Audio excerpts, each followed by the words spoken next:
Good morning student, myself Seema Mishra from Shiv Jyoti educational group Kota. बच्चों, आज हम अपनी हिंदी व्याकरण से पाठ 1 पढ़ने जा रहे हैं। पाठ 1 है आपका भाषा, लिपि और व्याकरण। बच्चों, हम अपने मन के विचारों को जिसके माध्यम से हम व्यक्त करते हैं वो भाषा होती है। हम जो भी बोलते हैं, जो भी सोचते हैं, उसको जिस माध्यम से हम सामने प्रकट करते हैं वो भाषा कहलाती है। भाषा के मुख्यतः 2 रूप होते हैं।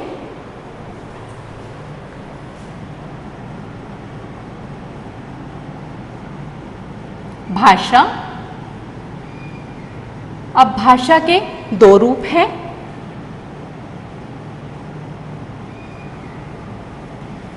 सबसे पहले हम लेंगे भाषा का मौखिक रूप। जो हम बोलकर जिस बात को कहते हैं उसे हम मौखिक भाषा कहते हैं। फिर लेंगे हम लिखित, यानी जो बात हम लिखकर व्यक्त करते हैं उसे हम लिखित भाषा कहते हैं। तो सबसे पहले आ गया आपका यहाँ मौखिक,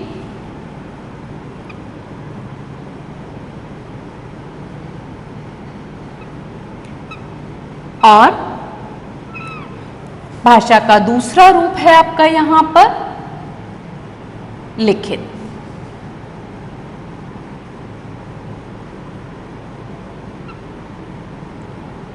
तो इस प्रकार से हमने जाना कि भाषा के 2 रूप होते हैं। अब आ जाते हैं हम बच्चों लिपि पर। किसी भी भाषा को लिखने के लिए कुछ संकेत यानी कि चिन्हों का प्रयोग किया जाता है, उसे हम लिपि कहते हैं। जैसा कि आप सब अपनी बुक में देखेंगे, पेज नंबर 2 ओपन कर लीजिए, जिसमें दिया हुआ है आपको लिपि के बारे में। बच्चों, जैसे हिंदी है, संस्कृत है, मराठी है और गुजराती, इन सब की लिपि कौन सी है? देवनागरी। और उसी प्रकार हम ले सकते हैं अंग्रेजी की लिपि रोमन, उसी प्रकार पंजाबी गुरुमुखी, बंगाली बंगला और उर्दू फारसी। तो जिन संकेतों के माध्यम से हम इन भाषाओं को प्रकट करते हैं तो वो हमारी लिपि कहलाती है। तो सबसे पहले हम ले लेते हैं लिपि के अंदर कौन सी भाषा? हम भाषा लेंगे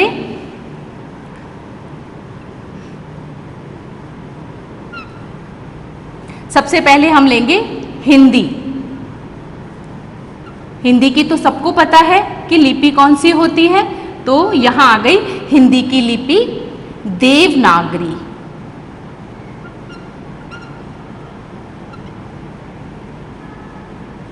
उसी प्रकार संस्कृत की भी देवनागरी है, मराठी और गुजराती की भी लिपि देवनागरी है। और उसी प्रकार हम ले लेते हैं जैसे अंग्रेजी।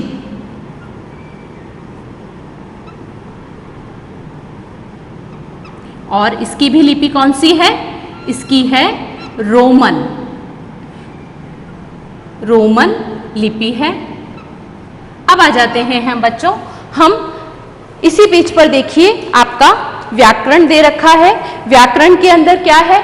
भाषा के शुद्ध रूप से समझने, बोलने और लिखने के लिए कुछ नियम बनाए गए हैं, उसे हम क्या कहते हैं? व्याकरण। व्याकरण जो है हमारी भाषा को शुद्ध करता है या शुद्ध बोलना हमें सिखाता है। तो यहाँ व्याकरण के भी हमें क्या दिए गए हैं? जानकारी दी गई है। तो हम बच्चों कुछ उदाहरण ले लेते हैं। जैसे आपका हम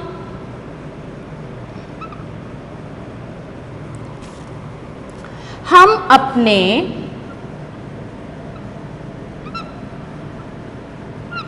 मन के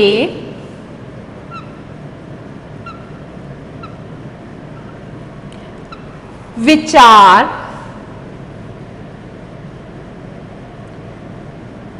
अब यहां आपका रिक्त स्थान आ रहा है। विचार डैश द्वारा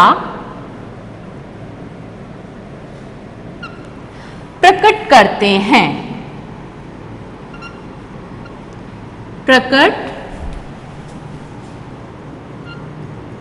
करते हैं। अब आपको यहां बताना है कि हम अपने विचार किसके माध्यम से प्रकट करते हैं, तो यहां आएगा आपका हम अपने विचार भाषा। ठीक है, तो यहां आपको बताना है भाषा के माध्यम से हम अपने विचार प्रकट करते हैं। उसी प्रकार हम एक और उदाहरण ले लेते हैं। भाषा के, अभी मैंने आपको बताया है कि भाषा के कितने रूप होते हैं, तो यहां है भाषा के, रिक्तस्थान दिया हुआ है, रूप होते हैं। ठीक है, तो यहां आपको बताना है कि भाषा के कितने रूप होते हैं, तो हमें पता है भाषा के 2 रूप होते हैं, तो ये यहां आपका क्या आया, 2 रूप होते हैं। अब हम ले लेते हैं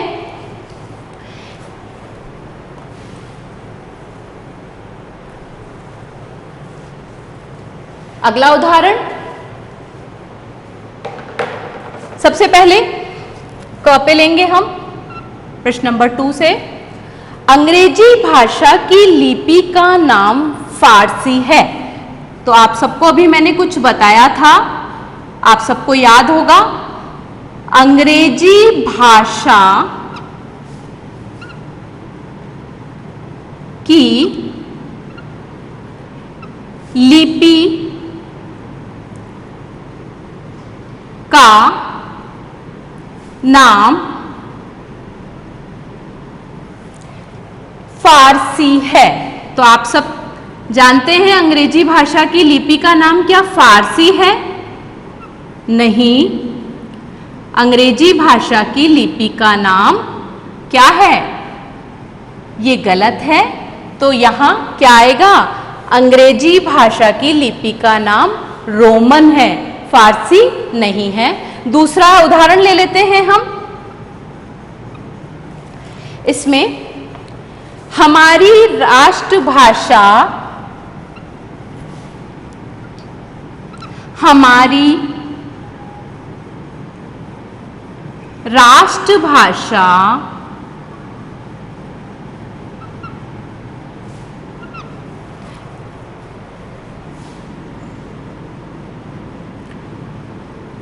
सबको समझ में आ रहा होगा कि हमारी राष्ट्रभाषा अंग्रेजी है। तो बताइए, क्या हमारी राष्ट्रभाषा अंग्रेजी है? नहीं, हमारी राष्ट्रभाषा हिंदी है। तो ये हमारा वाक्य गलत हो गया। अब आ जाते हैं हम बच्चों नेक्स्ट उदाहरण पर। इसी प्रकार आप सारे उदाहरण देखेंगे, सारे एग्जाम्पल देखकर उनको सॉल्व करेंगे, बुक वर्क कंप्लीट करेंगे। यहाँ मैं आपको जिस तरीके से बता रही हूँ आपको ये सब समझ में आ रहा होगा।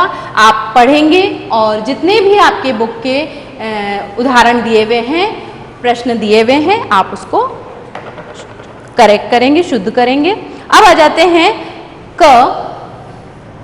यहाँ दे रखा है आपको शुद्ध भाषा की जानकारी। अभी मैंने अभी पढ़ाया भी है आपको कि शुद्ध भाषा की जानकारी आपको यहां कॉलम में दिए गए हैं शब्द, उसी के द्वारा आपको बताना है। डैश से होती है, रिक्तस्थान दिया है आपको, से होती है। तो यहां मैंने कहा था ना, कब कहा था आपको कि भाषा को शुद्ध करने के लिए हमें किसकी जरूरत पड़ती है? व्याकरण की। तो यहां दिया है शुद्ध भाषा की जानकारी, यानी कि किससे होती है? व्याकरण। तो इसमें आ गया आपका रिक्तस्थान में व्याकरण से होती है। उसी प्रकार हम एक और उदाहरण ले लेते हैं। विश्व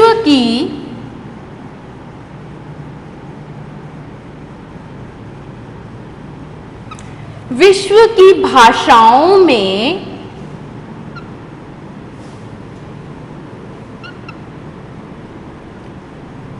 विश्व की भाषाओं में हिंदी भाषा का स्थान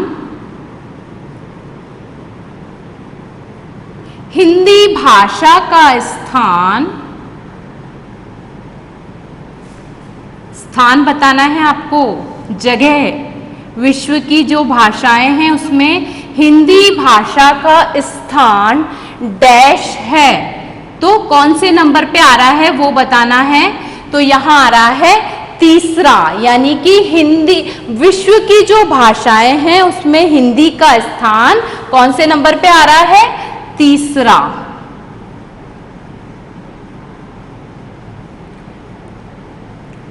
तो इस प्रकार से बच्चों हमने जाना कि हिंदी भाषा का स्थान हमारा तीसरा है।